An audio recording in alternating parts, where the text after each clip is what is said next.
Anzoátegui en alerta. Nube tóxica obliga a suspender clases cerca del complejo petroquímico José Antonio Anzoátegui. Efecto dominó tóxico. Más de 60 personas fueron ingresadas con dificultad respiratoria a urgencia. Esto por una nube blanca en Sucre. Inicio crucial. El secretario general de la ONU, Antonio Guterres, sentenció que el mundo ha fracasado en el clima y califica la inacción de negligencia mortal. Denuncia conjunta. Los presidentes de Brasil, Chile y Colombia lanzan duras críticas contra la inacción y los intereses que obstaculizan la lucha climática. Compromiso ambiental. Venezuela presenta avances en reforestación y gestión de la Amazonía en la cumbre climática en Brasil. Decisión judicial. Expresidente de Bolivia, Yanine Áñez, sale de prisión tras pasar 4 años tras las rejas y reitera que jamás hubo un golpe de Estado. Termómetros en rojo. El secretario general de la ONU, Antonio Guterres, lamenta que el mundo no lograra frenar el calentamiento global y enfatiza que el límite de 1.5 grados centígrados no es una meta simbólica, sino una línea roja para la humanidad. Propuesta masiva. Más de 100.000 personas firmaron una petición para reemplazar a Bad Bunny en el Super Bowl 2026.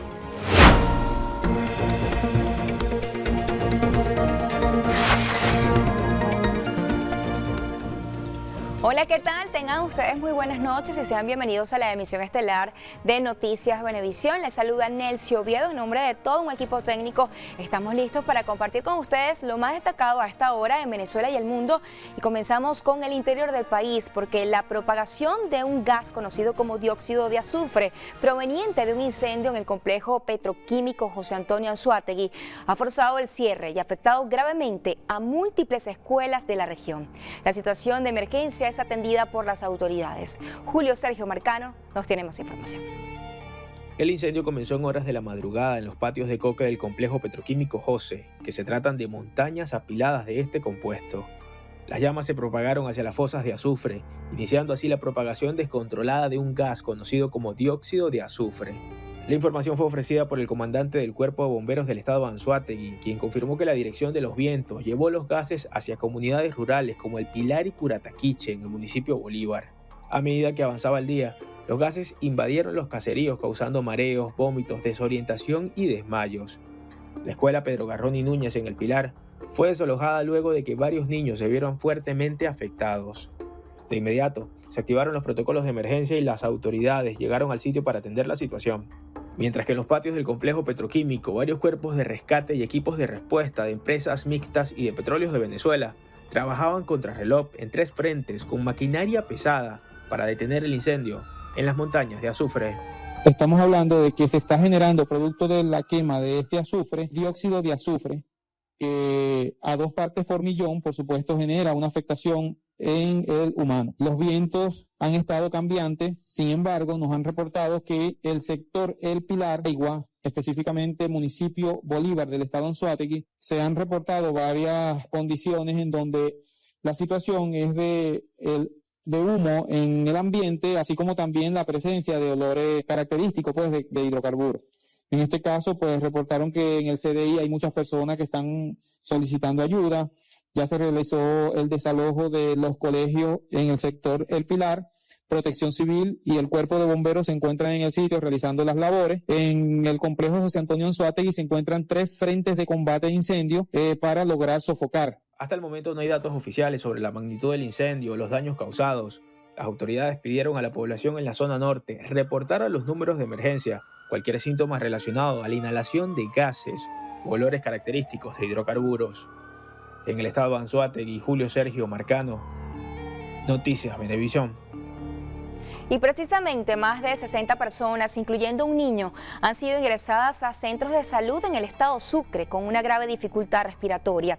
La emergencia se desató tras el avistamiento de una misteriosa nube blanca en el ambiente. Joan Natalie Ceballos con más información. En el ambulatorio de la población de Santa Fe, municipio Sucre del estado Sucre, fueron ingresadas con dificultad respiratoria 63 personas, entre los que se encuentran 59 de sexo femenino, 3 masculinos y un infante, de los cuales 8 fueron trasladados al Hospital Universitario Antonio Patricio de Alcalá con infección respiratoria como enfermedad de base. En esta población costera limítrofe con el estado Anzoátegui se ha evidenciado en el ambiente una nube blanca, situación que tiene similitud con el caso presentado en la población rural El Pilar del estado Anzoátegui. Recordemos que la mañana de este jueves se reportó un incendio en las fosas de Coque y Azufre en el complejo criogénico general de división José Antonio Anzoátegui. Los organismos especializados se encuentran realizando los trabajos de investigación para determinar si los casos de presunta intoxicación presentados en la población de Santa Fe son generados por la columna de gases emanada por el incendio. Desde el estado Sucre, Joan Natalí Ceballos, Noticias Venevisión. Cambiamos de tema. La cumbre de jefes de Estado de la Conferencia de las Naciones Unidas sobre el Cambio Climático, la COP30, dio inicio en Belén, Brasil. Las miradas del mundo están puestas en la Amazonía, mientras líderes globales se reúnen en una jornada crucial. Durante su participación, el secretario general de la ONU, Antonio Guterres, calificó la inacción climática de los gobiernos como una negligencia mortal. Desde el podio en Belén, Guterres sentenció que el retraso global en la lucha contra la crisis climática está poniendo en riesgo el futuro de las próximas generaciones y la estabilidad global. La verdad es que hemos fracasado en asegurar que nos mantengamos por debajo de 1.5 grados. La ciencia ahora nos dice que la superación temporal del límite de 1.5, comenzando a más tardar a principios de la década de 2030, es inevitable.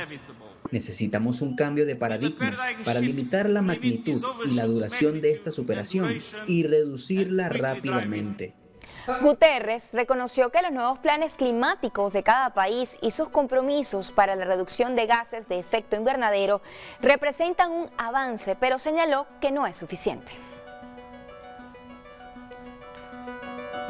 Y el anfitrión de la COP30, el presidente Luis Ignacio Lula da Silva, afirma que las rivalidades estratégicas y los conflictos armados desvían la atención y drenan los recursos para enfrentar la crisis del calentamiento global.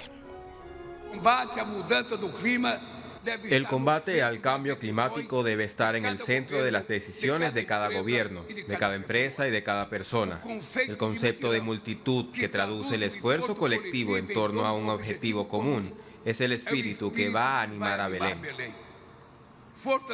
Fuerzas extremistas fabrican falsedades para obtener ganancias electorales y aprisionar a las generaciones futuras a un modelo obsoleto que perpetúa disparidades sociales y económicas y degradación ambiental.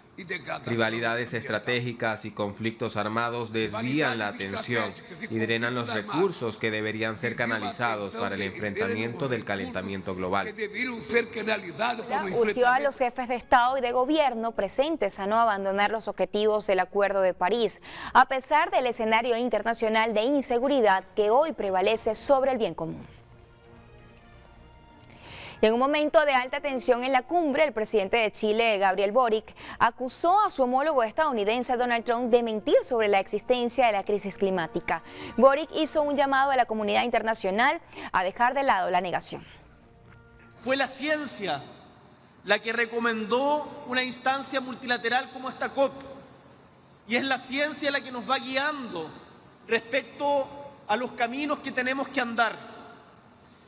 Y eso es importante decirlo hoy día, aunque parezca obvio, porque son tiempos en que surgen voces que deciden ignorar o negar la evidencia científica sobre la crisis climática.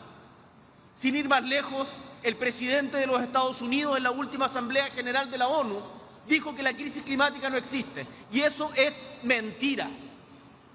Y debemos ser capaces de reivindicar el valor de la ciencia y de los hechos. El mandatario chileno concluyó que el objetivo de la COP30 no es solo de redoblar compromisos, encontrar un objetivo claro para cumplir metas.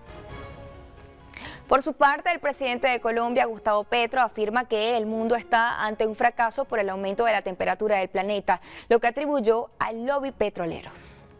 Ese fracaso se debe, en primer lugar, al lobby de los intereses del petróleo, del carbón y el gas en esta Asamblea, en todas las COPs. Su deseo de ganancia de corto plazo, su codicia ha ido contra la vida, y eso es inmoral, inhumano. Y en cada nación, una vez se realizan las COPs, el mismo lobby en unas naciones más que en otras cobra sus resultados. Y sus resultados son medibles. El número 1,5 grados centígrados que no queríamos alcanzar, se alcanzó. Y Venezuela marca su participación en la 30ª Conferencia de las Naciones Unidas sobre el Clima, la COP30, en el que presentará sus esfuerzos en reforestación y la protección de la biodiversidad amazónica. El ministro de Relaciones Exteriores del país, Iván Gil, detalla que durante este encuentro, que se celebra del 6 al 21 de noviembre, se discutirán las acciones urgentes para enfrentar el cambio climático, problemáticas que afectan desproporcionadamente a los países del sur global. Indicó que Venezuela presentará, además de sus avances en reforestación, innovaciones para la gestión sustentable de cuencas hidrográficas, así como el desarrollo de normativas sobre crisis climática y planificación territorial, reafirmando su compromiso con la protección ambiental y el desarrollo sostenible. Ante el impedimento de acceder a dólares físicos, las criptomonedas ahora representan un nuevo segmento cambiario en el país. Así lo informó Tamara Herrera, economista, jefe de Síntesis Financiera. Diana Vázquez tiene los detalles. Durante el evento Perspectivas con Industria 2026, Herrera explicó que pese a la autorización de la estadounidense Chevron de seguir operando en el país, la generación de divisas es insuficiente por el esquema de sanciones de Norteamérica, lo que ha obligado a la recepción de pagos con criptomonedas estables mediante 2 casas de cambio.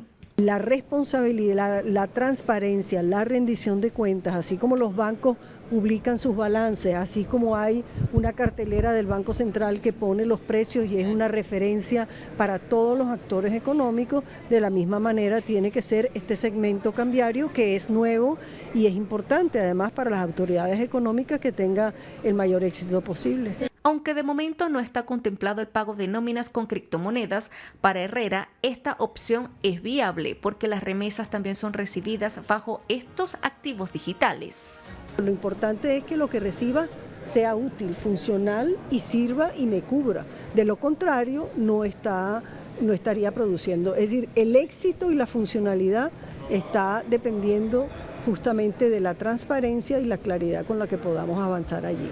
Otro de los escenarios del 2026 son las dificultades que tendrá en el país la petrolera Chevron, ante lo que dijo se deben diversificar las opciones de ingreso a través de fuentes no petroleras, incluso con las exportaciones hacia diversos países. Diana Vázquez, Noticias, Venevisión. Seguimos revisando otras informaciones. Brasil descarta que la ausencia masiva de líderes en la cumbre de la CELAC y la Unión Europea se deba a la tensión que existe entre Venezuela y Estados Unidos.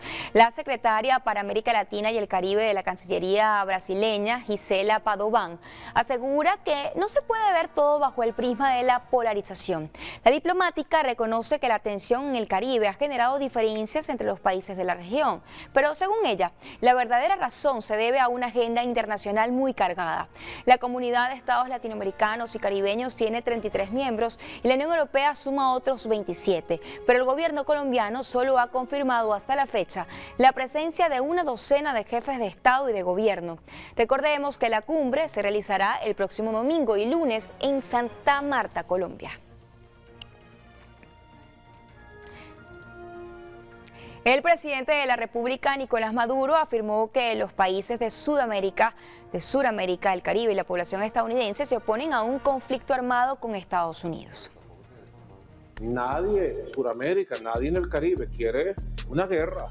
Nadie es nadie. Nadie en Estados Unidos quiere una guerra en Suramérica. Ahí están las encuestas. Son muchas encuestas que han salido en estos días. Es contundente la opinión de la opinión pública estadounidense, la opinión del pueblo de Estados Unidos en contra de las acciones que se están tomando en el Caribe, de ejecuciones extrajudiciales que amenazan la vida de los pueblos del Caribe, pero amenazan lo más grave, la paz, la estabilidad de nuestra región. Y es contundente la opinión contra una guerra nueva, una guerra eterna contra Venezuela, Colombia o Sudamérica.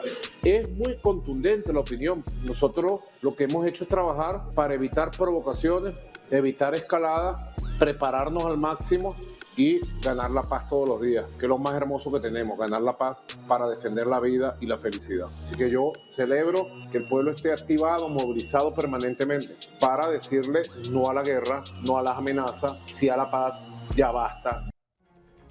El secretario general nacional de Acción Democrática, Bernabé Gutiérrez, agradeció al Papa León XIV por su llamado al diálogo. Espera que esta petición pueda resolver cualquier diferencia entre los Estados Unidos y Venezuela. A través de sus redes sociales, Gutiérrez expresó su coincidencia plena con el sumo pontífice.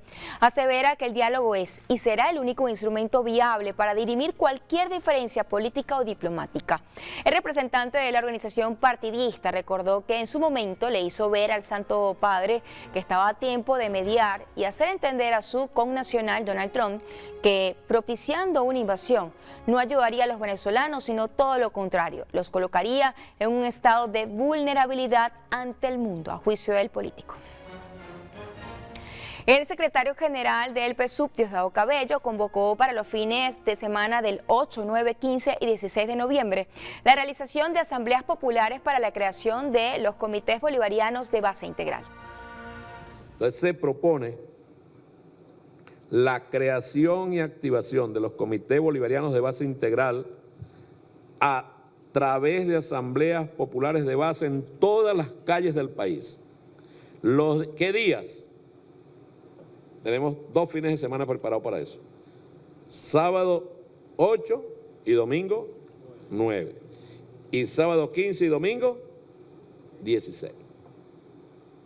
Asambleas populares. Cabello asegura que la nueva estructura de la tolda política permitirá el desarrollo de tareas para la defensa integral de la nación. Y tendremos una nueva estructura preparada para cualquier situación. Una estructura que tendrá misiones, que tendrá tareas enmarcadas en los planes de defensa integral de la nación, en los planes de despliegue de nuestro partido. La Iglesia Católica y el pueblo zuliano lamentaron el fallecimiento del padre Eduardo Ortigosa, sacerdote y rector de la Universidad Católica Cecilio Acosta. Jenny Soto con los detalles. El cuerpo del padre Ortigosa fue trasladado a la Basílica Nuestra Señora del Rosario de Chiquinquirá y se mantendrá hasta este viernes para darle el último adiós y honrar su memoria. El párroco de la Basílica, Nedward Andrade, expresó que el presbítero deja una gran huella en lo social, en lo educativo y en lo religioso. La iglesia de Maracaibo, la iglesia de Venezuela, nuestro estado Zulia, ha perdido a un gran pastor, a un gran sacerdote, comprometido con la educación, con la labor social, con los buenos valores cristianos y humanos, en el padre Eduardo Ortigosa. Sin duda alguna, aunque lo hemos perdido, el cielo ha ganado allá un sacerdote que gozará de la presencia de nuestro Señor Jesucristo y que seguirá orando por nuestra iglesia de Maracaibo, de Venezuela y sobre todo por las instituciones por las cuales entregó su vida, como son las escuelas arquidiocesanas, la Universidad Católica Cecilio Acosta y todas aquellas en las cuales él participó, el Seminario Mayor y las distintas parroquias donde también ejerció su pastoral. Entonces se apaga una luz aquí, se enciende en el cielo y hace falta que otros tomen esa luz, esa antorcha, para que siga este ministerio de Jesucristo en medio de nuestra iglesia del Zulia, de nuestra iglesia de Venezuela y la Iglesia Católica Universal. La Universidad del Zulia le confirió la orden post-mortem Dr. Jesús Enrique Lozada por su destacada trayectoria como sacerdote y rector de la Universidad Católica Cecilio Acosta, casa de estudios que hoy llora la partida de un gran ser humano dedicado a servir. El padre Eduardo era un guía, era un mentor, era una persona que siempre tenía una palabra de aliento para que lo necesitaba. Él, a cargo de la UNICA, siempre buscó esa excelencia académica y compromiso social, que es el eje de todas las carreras de la UNICA. La misa exequial será este viernes a las 10 de la mañana y será presidida por el Monseñor José Luis Azuaje. Los restos mortales del padre Ortigosa descansarán en la Catedral de Maracaibo. Desde el estado Zulia, Jenny Soto, Noticias Venevisión. Paz a su alma y consuelo a su familia. Hacemos una primera pausa en Noticias Venevisión. No se aparte porque volvemos en pocos minutos con información internacional en lo que pasa en el mundo.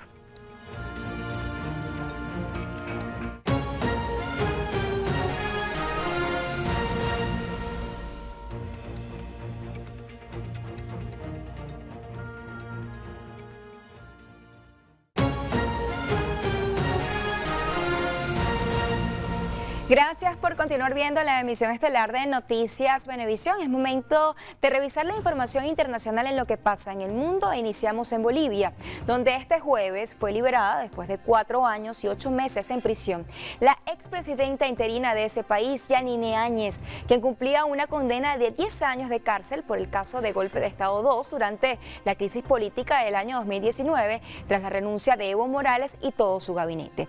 También aseguró que el tiempo en prisión fue muy duro, muy doloroso, pero que aprendió a tener la fuerza de la resiliencia ante un encierro que consideró injusto. La exmandataria transitoria salió por la puerta principal del Centro de Orientación Femenina de Miraflores en la ciudad de La Paz con una bandera de Bolivia en la mano y acompañada por sus hijos Carolina y José Armando Rivera. En sus primeras declaraciones aseguró que en 2019 no hubo golpe de Estado, sino un fraude electoral que llevó a la población a reclamar que su voto fuese respetado. Asimismo, aseguró que no se arrepiente de haber servido a su país cuando lo necesitó, aunque sabía que eso tendría un costo.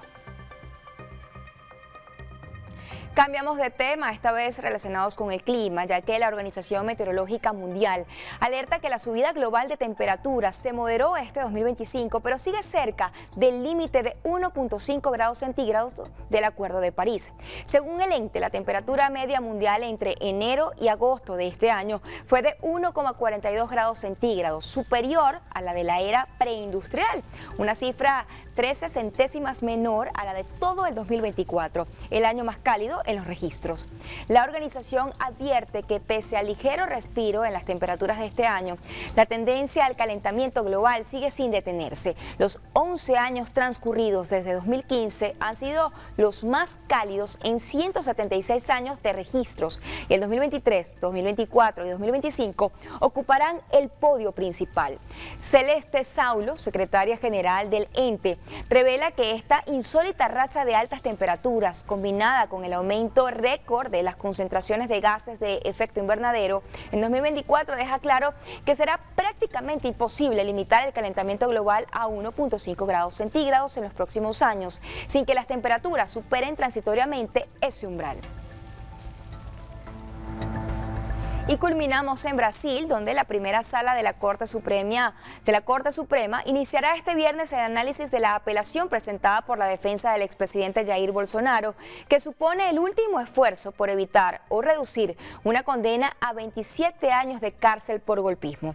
Se tiene previsto que los 5 miembros de la primera sala en un juicio virtual emitan su voto, teniendo como plazo el 14 de noviembre y una vez proclamado el resultado, ya no habrá lugar para nuevas apelaciones. Aunque medios jurídicos aseguran que el recurso conocido como embargo de declaración tiene pocas posibilidades de prosperar.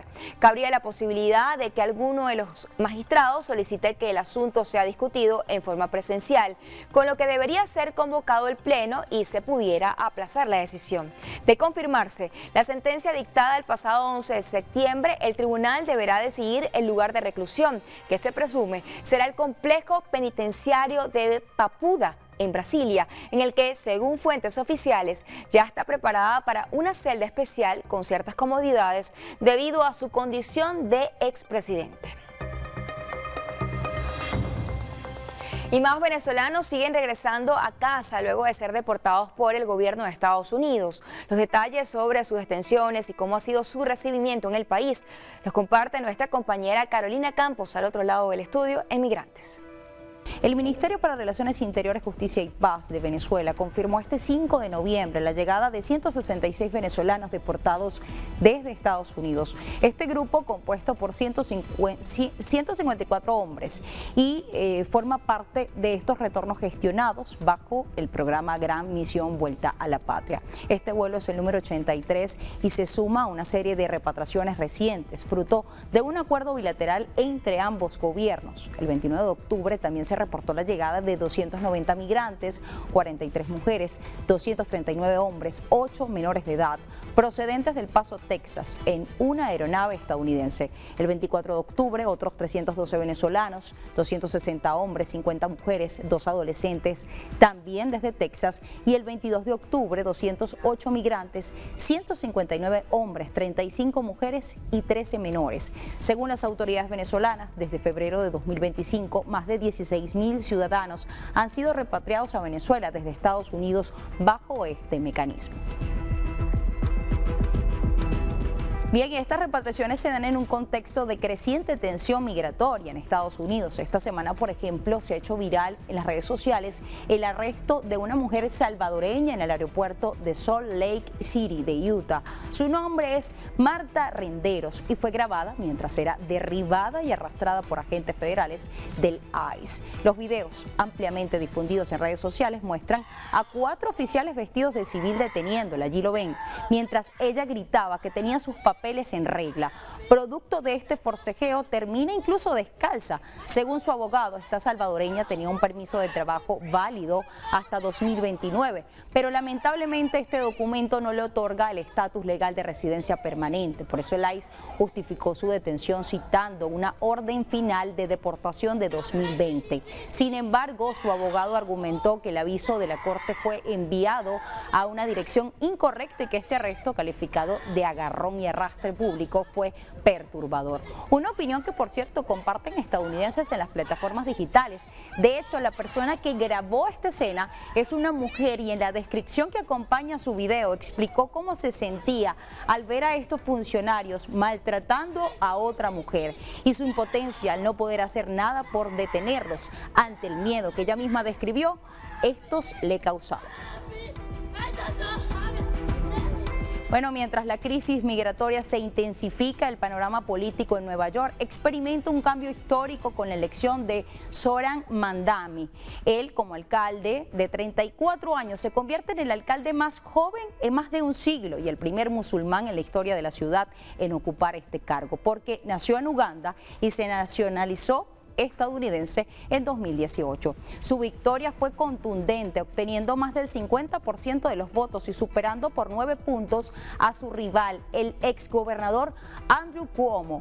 Pero lo que quisiera resaltar en esta sección es cómo en su discurso de victoria, Mamdani lanzó un claro desafío a Donald Trump diciéndole, y cito textualmente, sé que me está viendo, solo tengo 4 palabras para usted, suba el volumen, entre otra proclamación que tiene que ver con los migrantes. Escúchenla ustedes mismos. Nueva York seguirá siendo una ciudad de inmigrantes, una ciudad construida por inmigrantes, impulsada por inmigrantes y a partir de esta noche liderada por un inmigrante. Bueno, fueron muchas más las cosas que dijo, pero importante también saber que Trump, por su parte, no se refirió directamente a la victoria de Mamdani, pero sí describió en las redes sociales que su ausencia en la boleta electoral y el cierre del Estado fueron las 2 razones por las que los republicanos habían perdido estas elecciones, mientras que el presidente de la Cámara de Representantes, Mike Johnson, republicano por cierto, sí advirtió en la red social X que los demócratas, y cito textualmente, en la ciudad de Nueva York han elegido a un verdadero extremista y marxista y las consecuencias se sentirán en toda nuestra nación. Cierro la cita. Porque este nuevo alcalde se identifica como socialista democrático, centra su agenda en propuestas como congelar los alquileres, implementar el cuidado infantil gratuito universal y ofrecer autobuses urbanos gratuitos, algo con lo que los republicanos en efecto no están de acuerdo. Con esta información terminamos nuestro recorrido en materia migratoria. Muchísimas gracias a Carolina Campos y nosotros vamos a hacer una nueva pausa aquí en Noticias Venevisión. Al regreso tendremos las informaciones del mundo del entretenimiento en Estrenos y Estrellas con Nieves Sotelo.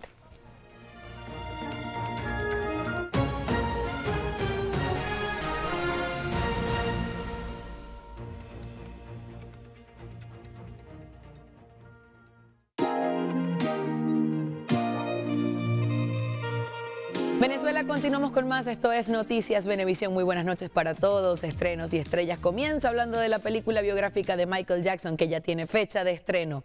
Llegará a los cines globalmente a partir del 24 de abril del año 2026. El primer tráiler oficial de Michael, que ofrece un vistazo a la ambiciosa producción originalmente prevista para octubre del 2025, pero que luego fue retrasada debido a grabaciones y reportes sobre su posible división en dos partes. Este film promete una inmersión profunda en la vida del artista y su viaje para hacerse conocido en el mundo como el rey del pop, presentando una mirada íntima a la vida y al legado perdurable de uno de los artistas más influyentes y pioneros que haya en todo el mundo.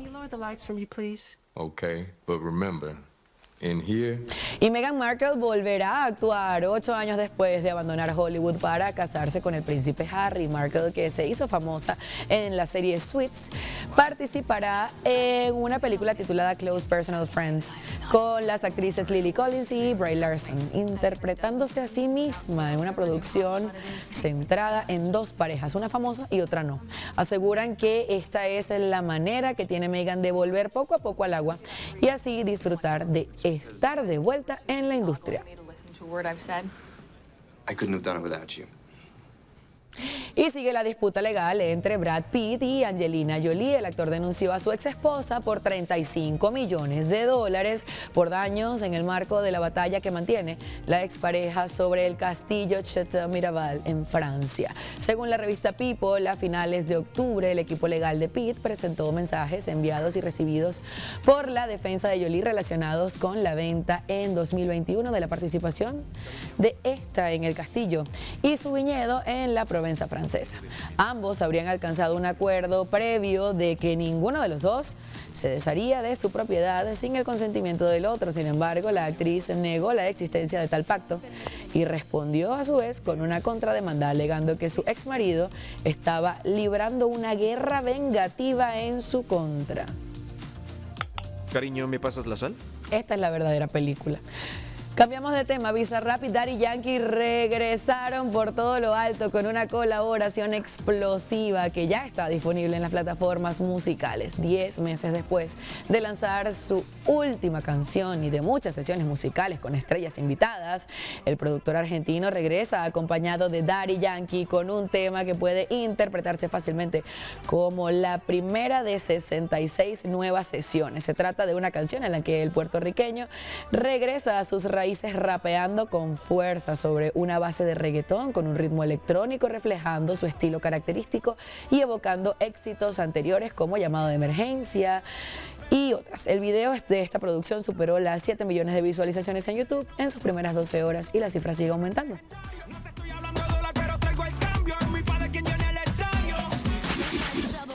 Demi Lovato repite en la página web de Billboard Artist 100 en el puesto número 7. Sabrina Carpenter en la posición número 3. Morgan Wallen en la número 2. Y en la posición número 1, por supuesto, tenemos a Taylor Swift. Kendrick Lamar ocupa el puesto 11, Billie Eilish 14, Drake 16, Justin Bieber 18, Lady Gaga 21, Bad Bunny 28, Rihanna 34, Ariana Grande sigue en el 64, seguida de Coldplay en el 65, entre muchos otros.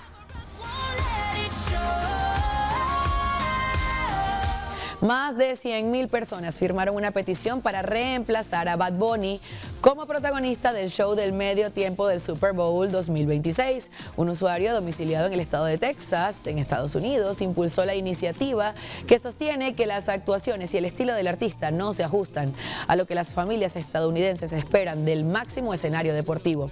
A su juicio, el espectáculo debería mantener un ambiente familiar, evitar la politización y pues, el entretenimiento continuar, también celebrar las tradiciones musicales estadounidenses. En la misiva, además de mencionar las diferencias de los idiomas, los firmantes proponen que se sustituya a Bad Bunny en el espectáculo de medio tiempo por George Strait, leyenda de la música country, a quien consideran el rey del country, un símbolo de la música estadounidense que encajaría en la idea de lo que debe sonar en un evento familiar.